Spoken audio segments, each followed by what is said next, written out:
রবীন্দ্রনাথ ঠাকুর রচিত ছুটি গল্প ভীষণই জনপ্রিয় এবং বিভিন্ন বিশ্ববিদ্যালয়ের কলেজে এই গল্পটি সিলেবাসের অন্তর্ভুক্ত থাকে। তেমনি কল্যাণী বিশ্ববিদ্যালয়ের অন্তর্গত 4th সেমেস্টারে যারা বাংলা নিয়ে পড়ছো তোমাদের কিন্তু ছুটি গল্পটা রয়েছে প্রোগ্রাম কোর্সের মধ্যে। তো দেখে নাও সম্পূর্ণ গল্পটা। আমি এখন লাইন ধরে ধরে আলোচনা করব এবং পাঠ করব। তোমাদের যেহেতু এখান থেকে ছোট প্রশ্ন আসবে, তো সেই হিসেবে প্রত্যেকটা লাইন ধরে খুঁটিয়ে পড়াটা ভীষণ জরুরি। তো দেখতে থাকো সম্পূর্ণ ভিডিওটা। আর সেই সঙ্গে বলে রাখি 4th সেমেস্টারের প্লেলিস্ট চেক করলে কিন্তু তোমরা এই সেমেস্টার সংক্রান্ত যে কোনো বিভিন্ন ধরনের ভিডিও পেয়ে যাবে। তো অবশ্যই চেক করে নিও। আমি কমেন্ট বক্সে পিন কমেন্ট করে রাখবো প্লেলিস্টের লিঙ্কটা। তো চলো দেখতে থাকো সম্পূর্ণ গল্পটা। ছুটি গল্প লিখেছেন রবীন্দ্রনাথ ঠাকুর। সাধনা পত্রিকায় এটি প্রকাশিত হয় এবং 1299 বঙ্গাব্দের পৌষ মাসে এটা রচিত হয়। বালকদিগের সর্দার ফটিক চক্রবর্তীর মাথায় চট করিয়া একটা নূতন ভাবোদয় হইল। নদীর ধারে একটা প্রকাণ্ড শালকাষ্ঠ মাস্তুলে রূপান্তরিত হইবার প্রতীক্ষায় পড়িয়াছিল। স্থির হইল সেটা সকলে মিলিয়া গড়াইয়া লইয়া যাইবে। প্রথমে নামটার দিকে খেয়াল করো। এবার ছুটি মানে আমরা সাধারণত স্কুল থেকে ছুটি, পড়ার থেকে ছুটি, এইগুলো নিয়ে ভীষণ বাচ্চারা আনন্দিত হয়ে থাকি। তো এখানেও কিন্তু কিশোরদের গল্পই রয়েছে, তো তাদের ক্ষেত্রেও ছুটি মানে আনন্দ। কিন্তু এখানে কোন ছুটির কথা বলা হচ্ছে সেটা গোটা গল্পটা না পড়লে বোঝা যাবে না। এখানে প্রথমে বালকদের কথা বলা হচ্ছে, তার মধ্যে ফটিক চক্রবর্তীর নাম দেওয়া রয়েছে যে তারা একটা শাল কাঠ নিয়ে খেলছে। যে ব্যক্তির কাঠ আবশ্যককালে তাহার যে কতখানি বিস্ময় বিরক্তি এবং অসুবিধা বোধ হইবে তাহাই উপলব্ধি করিয়া বালকেরা এই প্রস্তাবে সম্পূর্ণ অনুমোদন করিল। অর্থাৎ বালক যারা, শিশু যারা, তারা তো বোঝে না যে কাঠটা নিয়ে তারা খেলছে তাতে কারোর অসুবিধা হবে কি সুবিধে হবে, এই বিষয়গুলো তারা অত ভাবে না। শুধু তারা এটা ভেবে মজা পাচ্ছে যে যখন সে কাঠটা খুঁজবে পাবে না, তখন তার যে দুঃখ হবে সেটা ভেবে তারা খুব মজা পাচ্ছে। কোমর বাঁধিয়া সকলেই যখন মনোযোগের সহিত কার্যে প্রবৃত্ত হইবার উপক্রম করিতেছে, এমন সময় ফটিকের কনিষ্ঠ মাখনলাল গম্ভীরভাবে সেই গুড়ির উপরে গিয়া বসিল। ছেলেরা তাহার এইরূপ উদার ও উদাসীন্য দেখিয়া কিছু বিমর্ষ হইয়া গেল। ফটিকের ভাইয়ের নাম হচ্ছে মাখনলাল। একজন আসিয়া ভয়ে ভয়ে তাহাকে একটু আধটু ঠেলিল, কিন্তু সে তাহাতে কিছুমাত্র বিচলিত হইল না। এই অকাল তত্ত্বজ্ঞানী মানব সকল প্রকার ক্রীড়ার অসারতা সম্বন্ধে নীরবে চিন্তা করিতে লাগিল। ফটিক আসিয়া আস্ফালন করিয়া কহিল, দেখ মার খাবি, এই বেলা ওঠ। সে তাহাতে আরও একটু নড়িয়া চড়িয়া আসনটি বেশ স্থায়ীরূপে দখল করিয়া লইল। এরূপ স্থলে সাধারণের নিকট রাজ সম্মান রক্ষা করিতে হইলে অবাধ্য ভ্রাতার গণ্ডদেশে অনতিবিলম্বে এক চর কষাইয়া দেওয়া ফটিকের কর্তব্য ছিল। যেহেতু তার ভাই কাঠ থেকে উঠছে না, তারা খেলতে পারছে না, তো ফটিক ভাবছে একটা চর মেরে দেবে কিনা ভাইকে, কিন্তু তার সাহস হইল না। কিন্তু এমন একটা ভাব ধারণ করিল যেন ইচ্ছা করিলেই এখনই উহাকে রীতিমতো শাসন করিয়া দিতে পারে। কিন্তু করিল না, কারণ পূর্বাপেক্ষা আর একটা ভালো খেলা মাথায় উদয় হইয়াছে, তাহাতে আরেকটু বেশি মজা আছে। প্রস্তাব করিল মাখনকে শুদ্ধ ওই কাঠ গড়াইতে আরম্ভ করা যাক। মাখন মনে করিল ইহাতে তাহার গৌরব আছে, কিন্তু অন্যান্য পার্থিব গৌরবের ন্যায় ইহার আনুষঙ্গিক যে বিপদের সম্ভাবনাও আছে তাহার কিংবা আর কাহারও মনে উদয় হয় নাই। অর্থাৎ কাঠ গড়াইলে তো মাখনলালও সেই শুদ্ধ পড়ে যাবে, সেটা কেউই ভাবেনি। ছেলেরা কোমর বাঁধিয়া ঠেলিতে আরম্ভ করিল। মারে ঠেলা হেইও, সাবাস জোয়ান হেইও। গুড়ি এক পাক ঘুরিতে না ঘুরিতেই মাখন তাহার গাম্ভীর্য, গৌরব এবং তত্ত্বজ্ঞান সমেত ভূমিসাৎ হইয়া গেল, অর্থাৎ উল্টে মাটিতে পড়ে গেল। খেলার আরম্ভেই এইরূপ আশাতীত ফললাভ করিয়া অন্যান্য বালকেরা বিশেষ হৃষ্ট হইয়া উঠিল। কিন্তু ফটিক কিছু শশব্যস্ত হইল। মাখন তৎক্ষণাৎ ভূমিশয্যা ছাড়িয়া ফটিকের উপরে গিয়া পড়িল, একেবারে অন্ধভাবে মারিতে লাগিল। তাহার নাকে মুখে আঁচড় কাটিয়া কাঁদিতে কাঁদিতে গৃহাভিমুখে গমন করিল। খেলা ভাঙিয়া গেল। ফটিক গোটা কত কাশ উৎপাটন করিয়া লইয়া একটা অর্ধনিমগ্ন নৌকার গলুইয়ের উপরে চড়িয়া বসিয়া চুপচাপ করিয়া কাশের গোড়া চিবাইতে লাগিল। এমন সময় একটা বিদেশি নৌকা ঘাটে আসিয়া লাগিল। একটি বয়সী ভদ্রলোক কাঁচা গোঁফ এবং পাকা চুল লইয়া বাহির হইয়া আসিলেন। বালককে জিজ্ঞাসা করিলেন, চক্রবর্তীদের বাড়ি কোথায়? বালক ডাটা চিবাইতে চিবাইতে ওই হোথা, কিন্তু কোন দিকে যে নির্দেশ করিল কাহারও বুঝিবার সাধ্য রহিল না। ভদ্রলোকটি আবার জিজ্ঞেস করিলেন, কোথা? সে বলিল, জানি নে, বলিয়া পূর্ববৎ তৃণমূল হইতে রসগ্রহণে প্রবৃত্ত হইল। বাবুটি তখন অন্য লোকের সাহায্য অবলম্বন করিয়া চক্রবর্তীদের গৃহের সন্ধানে চলিলেন। অবিলম্বে বাঘা বাগদি আসিয়া কহিল, ফটিক দাদা, মা ডাকছে। ফটিক কহিল, যাব না। বাঘা তাহাকে বলপূর্বক আড়কোলা করিয়া তুলিয়া লইয়া গেল। ফটিক নিষ্ফল আক্রোশে হাত পা ছুড়িতে লাগিল। ফটিককে দেখিবা মাত্র তাহার মা অগ্নিমূর্তি হইয়া কহিলেন, আবার তুই মাখনকে মেরেছিস? ফটিক কহিল, না, মারিনি। ফের মিথ্যা কথা বলছিস? কখনো মারিনি, মাখনকে জিজ্ঞেস করো। মাখনকে প্রশ্ন করাতে মাখন আপনার পূর্ব নালিশে সমর্থন করিয়া বলিল, হ্যাঁ, মেরেছে। তখন আর ফটিকের সহ্য হইল না। দ্রুত গিয়া মাখনকে এক সশব্দ চর কষাইয়া দিয়া কহিল, ফের মিথ্যে কথা। মা মাখনের পক্ষ লইয়া ফটিককে সবেগে নাড়া দিয়া তাহার পৃষ্ঠে দুটা তিনটা প্রবল চপেটাঘাত করিলেন। ফটিক মাকে ঠেলিয়া দিল। মা চিৎকার করিয়া কহিলেন, তুই আমার গায়ে হাত তুলিস? এমন সময় সেই কাঁচা পাকা বাবুটি ঘরে ঢুকিয়া বলিলেন, কি হচ্ছে তোমাদের? ফটিকের মা বিস্ময়ে আনন্দে অভিভূত হইয়া কহিলেন, ও মা, এই যে দাদা, তুমি কবে এলে? বলিয়া গড় করিয়া প্রণাম করিলেন। বহুদিন হইল দাদা পশ্চিমে কাজ করিতে গিয়াছিলেন। ইতিমধ্যে ফটিকের মার 2 সন্তান হইয়াছে, তাহার অনেকটা বাড়িয়া উঠিয়াছে, তাহার স্বামীর মৃত্যু হইয়াছে, কিন্তু একবারও দাদার সাক্ষাৎ পায় নাই। আজ বহুকাল পরে দেশে ফিরিয়া আসিয়া বিশ্বম্ভরবাবু তাহার ভগিনীকে দেখিতে আসিয়াছেন। অর্থাৎ সেই যে লোকটা নৌকা করে এসেছিল, সে হচ্ছে বিশ্বম্ভরবাবু, ফটিকের মায়ের দাদা, অর্থাৎ তাদের মামা। কিছুদিন খুব সমারোহে গেল, মানে আনন্দের সঙ্গে গেল। অবশেষে বিদায় লইবার 2-1 দিন পূর্বে বিশ্বম্ভরবাবু তাহার ভগিনীকে ছেলেদের পড়াশোনা এবং মানসিক উন্নতি সম্বন্ধে প্রশ্ন করিলেন। উত্তরে ফটিকের অবাধ্য উচ্ছৃঙ্খলতা, পাঠে অমনোযোগ এবং মাখনের সুশান্ত সুশীলতা ও বিদ্যানুরাগের বিবরণ শুনিলেন। মানে বড় ছেলে সম্পর্কে সব খারাপ কথা, ছোট ছেলে সম্পর্কে সব ভালো কথা। তাহার ভগিনী কহিলেন, ফটিক আমার হাড় জ্বালাতন করিয়াছে। ফটিক হচ্ছে বড় ছেলে।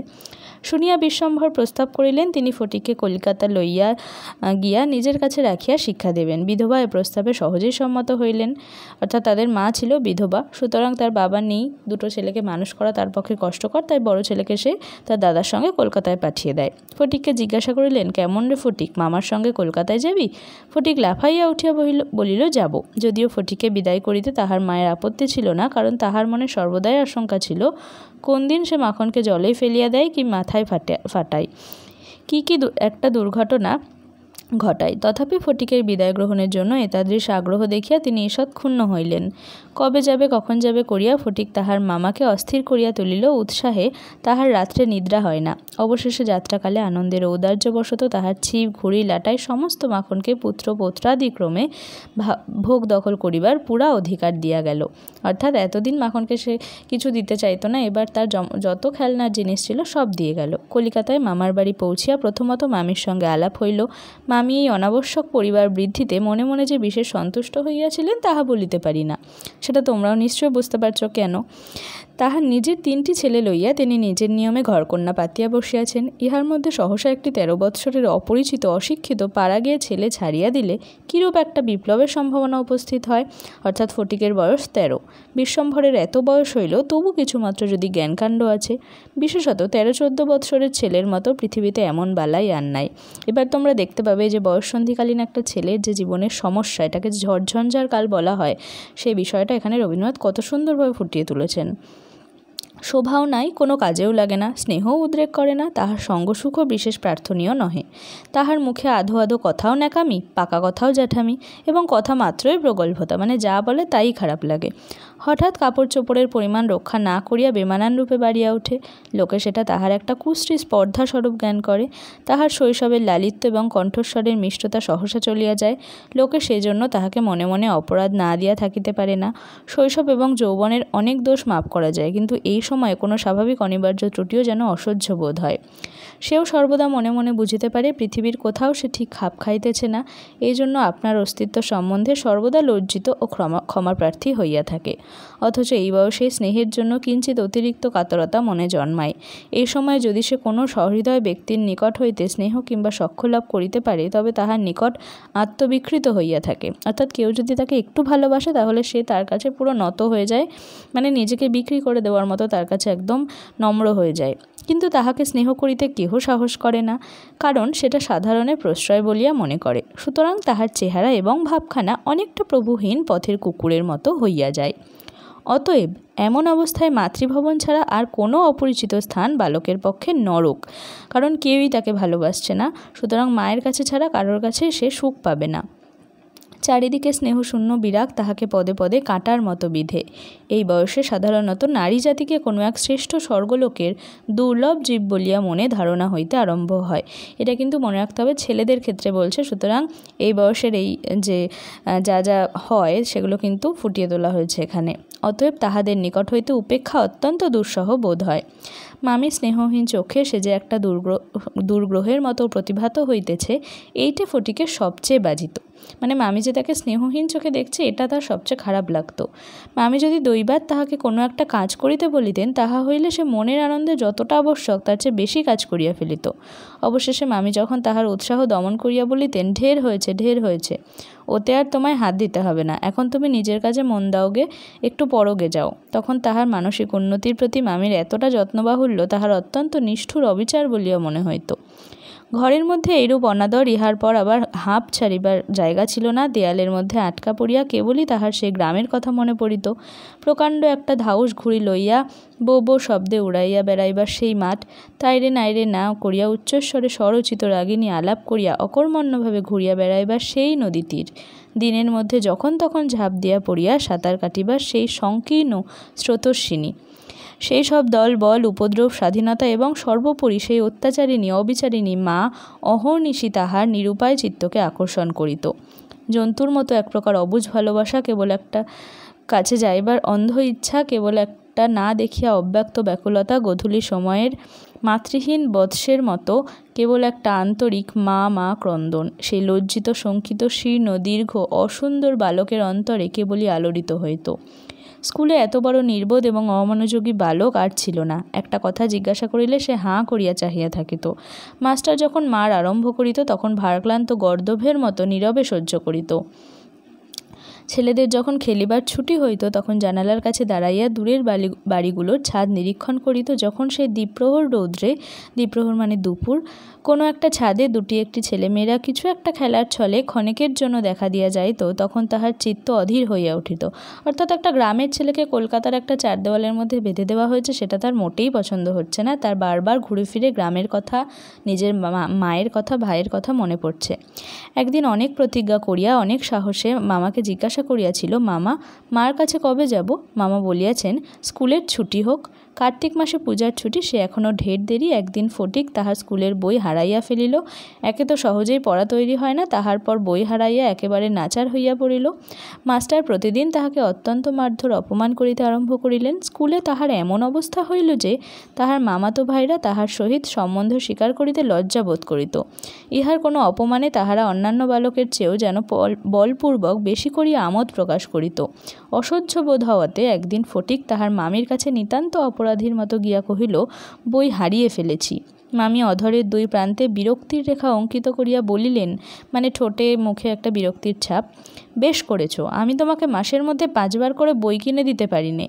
ফটিক আর কিছু না বলিয়া চলিয়া আসিল। সে যে পরের পয়সা নষ্ট করিতেছে, এই মনে করিয়া তাহার মায়ের উপর অত্যন্ত অভিমান উপস্থিত হইল। নিজের হীনতা এবং দৈন্য তাহাকে মাটির সহিত মিশাইয়া ফেলিল, মানে লজ্জায় মাটির সঙ্গে মিশে যাওয়ার মতো অবস্থা। স্কুল হইতে ফিরিয়া সেই রাত্রে তাহার মাথা ব্যথা করিতে লাগিল এবং গা শিরশির করিয়া আসিল। বুঝিতে পারিল তাহার জ্বর আসিতেছে। বুঝিতে পারিল ব্যামো বাঁধাইলে তাহার মামির প্রতি অত্যন্ত অনর্থক উপদ্রব করা হইবে। মামি এই ব্যামোটাকে যে কিরূপ একটা অকারণে অনাবশ্যক জ্বালাতনের স্বরূপ দেখিবে, তাহা যে স্পষ্ট উপলব্ধি করিতে পারিল। রোগের সময় এই অকর্মণ্য অদ্ভুত নির্বোধ বালক পৃথিবীতে নিজের মা ছাড়া আর কাহারও কাছে সেবা পাইতে পারে, এরূপ প্রত্যাশা করিতে তাহার লজ্জাবোধ হইতে লাগিল। অর্থাৎ শরীর খারাপের সময় মা ছাড়া পৃথিবীতে আর কেউ মনে হয় নেই। পরদিন প্রাতঃকালে ফটিককে আর দেখা গেল না। চতুর্দিকে প্রতিবেশীদের ঘরে খোঁজ করিয়া তাহার কোনো সন্ধান পাওয়া গেল না। সেদিন আবার রাত্রি হইতে মুষলধারে শ্রাবণের বৃষ্টি পড়িতেছে, সুতরাং তাহার খোঁজ করিতে লোকজনকে অনর্থক অনেক ভিজিতে হইল। অবশেষে কোথাও না পাইয়া বিশ্বম্ভরবাবু পুলিশে খবর দিলেন। সমস্ত দিনের পর সন্ধ্যার সময় একটা গাড়ি আসিয়া বিশ্বম্ভরবাবুর বাড়ির সম্মুখে দাঁড়াইল। তখনও ঝুপঝুপ করিয়া অবিশ্রাম বৃষ্টি পড়িতেছে। রাস্তায় এক হাঁটু জল দাঁড়াইয়া গিয়াছে। 2 জন পুলিশের লোক গাড়ি হইতে ফটিককে ধরাধরি করিয়া নামাইয়া বিশ্বম্ভরবাবুর নিকট উপস্থিত করিল। এই জায়গাটা থেকে সবাই খুব খেয়াল করে ভালোভাবে দেখবে। তাহার আপাদমস্তক ভিজা, সর্বাঙ্গে কাদা, মুখ চক্ষু লোহিত বর্ণ থরথর করিয়া কাঁপিতেছে। বিশ্বম্ভরবাবু প্রায় কোলে করিয়া তাহাকে অন্তঃপুরে লইয়া গেলেন। মামি তাহাকে দেখিয়াই বলিয়া উঠিলেন, কেন বাপু, পরের ছেলেকে নিয়ে কেন এ কর্মভোগ? দাও, ওকে বাড়ি পাঠিয়ে দাও। বাস্তবিক সমস্ত দিন দুশ্চিন্তায় তাহার ভালোরূপ আহারাদি হয় নাই এবং নিজের ছেলেদের সহিত না হোক অনেক খিটমিট করিয়াছেন। ফটিক কাঁদিয়া উঠিয়া কহিল, আমি মার কাছে যাচ্ছিলুম, আমাকে ফিরিয়ে এনেছে। বালকের জ্বর অত্যন্ত বাড়িয়া উঠিল, সমস্ত রাত্রি প্রলাপ বকিতে লাগিল, অর্থাৎ জ্বরের ঘোরে ভুলভাল বকতে লাগল। বিশ্বম্ভরবাবু চিকিৎসক লইয়া আসিলেন। ফটিক তাহার রক্তবর্ণ চক্ষু একবার উন্মিলিত করিয়া কড়িকাঠের দিকে হতবুদ্ধিভাবে তাকাইয়া কহিল, মামা, আমার ছুটি হয়েছে কি? মানে সে ব্যাকুলভাবে চাইছে মায়ের কাছে যেতে। মামা বলেছিল কার্তিক মাসে পুজোর ছুটিতে সে নিয়ে যাবে, ওই জন্য সে বারবার চাইছে কখন সে ছুটির দিন আসবে, কখন সে মায়ের কাছে যাবে। বিশ্বম্ভরবাবু রুমালে চোখ মুছিয়া সস্নেহে ফটিকের শীর্ণ তপ্ত হাতখানি হাতের উপর তুলিয়া লইয়া তাহার কাছে আসিয়া বসিলেন। ফটিক আবার বিড়বিড় করিয়া বকিতে লাগিল। বলিল, মা, আমাকে মারিস নে মা, সত্যি বলছি আমি কোনো দোষ করিনি। তার যে মনের মধ্যে যে স্মৃতি রয়েছে সেখানে সে শুধুই দেখতে পায় যে মা তাকে মারছে, মা তাকে বকছে, মা শাসন করছে, ভাইকে আদর করছে, ভাইকে সবসময় ভাইয়ের হয়ে কথা বলছে। তো সেইগুলোই তার মনের মধ্যে রয়েছে স্মৃতিতে, এবং সে মায়ের কাছে যেতে চাইছে। মা ছাড়া এই শরীর খারাপের সময় সে আর কারোর কথা চিন্তা করতে পারছে না, তাই জন্য জ্বরের ঘোরেও বারবার মা মা করছে। পরদিন দিনের বেলা কিছুক্ষণের জন্য সচেতন হইয়া ফটিক কাহারও প্রত্যাশায় ফ্যাল করিয়া ঘরের চারিদিকে চাহিল। নিরাশ হইয়া আবার নীরবে দেয়ালের দিকে মুখ করিয়া পাশ ফিরিয়া শুইল। সে বারবার ভাবছে মা হয়তো তার কাছে আসবে, কিন্তু নিরাশ হয়ে যাচ্ছে সে বারবার। বিশ্বম্ভরবাবু তাহার মনের ভাব বুঝিয়া তাহার কানের কাছে মুখ নত করিয়া মৃদুস্বরে কহিলেন, ফটিক, তোর মাকে আনতে পাঠিয়েছি। তাহার পরদিনও কাটিয়া গেল। ডাক্তার চিন্তিত বিমর্ষ মুখে জানাইলেন অবস্থা বড়ই খারাপ, অর্থাৎ ফটিকের স্বাস্থ্যের ক্রমশ অবনতি হচ্ছে। বিশ্বম্ভরবাবু স্তিমিত প্রদীপের রোগশয্যায় বসিয়া প্রতি মুহূর্তে ফটিকের মাতার জন্য প্রতীক্ষা করিতে লাগিলেন। রোগশয্যায় মানে ফটিকের যে বিছানায় ছিল তার পাশেই বসে সে মায়ের জন্য অপেক্ষা করছে এবং ফটিকের সুস্থতার কামনা করছে, কিন্তু ডাক্তার কোনো আশা জাগাচ্ছেন না। ফটিক খালাসিদের মতো সুর করিয়া বলিতে লাগিল, এক বাও মেলে না, দো বাও মেলে না। কলিকাতায় আসিবার সময় কতকটা রাস্তা স্টিমারে আসিতে হইয়াছিল। খালাসিরা কাছি ফেলিয়া সুর করিয়া জল মাপিত। ফটিক প্রলাপে তাহাদেরই অনুকরণে করুণ স্বরে জল মাপিতেছে এবং যে অকুল সমুদ্রে যাত্রা করিতেছে, বালক রশ্মি ফেলিয়া কোথাও তাহার তল পাইতেছে না। অর্থাৎ তার জ্বরের ঘোরে সে যে ক্রমশ কোন দিকে এগোচ্ছে তার শারীরিক অবস্থা, সে তার তল পাচ্ছে না। তাই সে স্টিমারের যারা জল মাপছিল তাদের মতন করে জ্বরের ঘোরে বলতে লাগছে যে এক বাও মেলে না, দো বাও মেলে না। এমন সময় ফটিকের মাতা ঝড়ের মতো ঘরে প্রবেশ করিয়াই উচ্চ কলরবে শোক করিতে লাগিলেন। বিশ্বম্ভর বহু কষ্টে তাহার শোকোচ্ছ্বাস নিবৃত করিলে তিনি শয্যার উপর আছাড় খাইয়া পড়িয়া উচ্চস্বরে ডাকিলেন, ফটিক সোনা, মানিক আমার। ফটিক যেন অতি সহজেই তাহার উত্তর দিয়া কহিল, মা আবার ডাকিলেন, ওরে ফটিক, বাপধন রে। ফটিক আস্তে আস্তে পাশ ফিরিয়া কাহাকেও লক্ষ্য না করিয়া মৃদুস্বরে কহিল, মা, এখন আমার ছুটি হয়েছে মা, এখন আমি বাড়ি যাচ্ছি।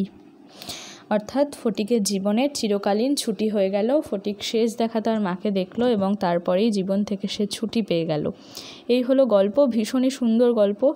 তোমাদের কতটা ভালো লাগলো জানি না, কতটা আমার পাঠ তোমাদেরকে ছুঁতে পারলো, এই গল্পের যে মূল বিষয়বস্তু কতটা তোমরা বুঝলে সেটা অবশ্যই আমাকে কমেন্ট বক্সে জানিও। ভীষণ সুন্দর একটা গল্প, তবে এখান থেকে মূলত তোমাদের এমসিকিউ প্যাটার্নে আসবে কল্যাণী ইউনিভার্সিটিতে।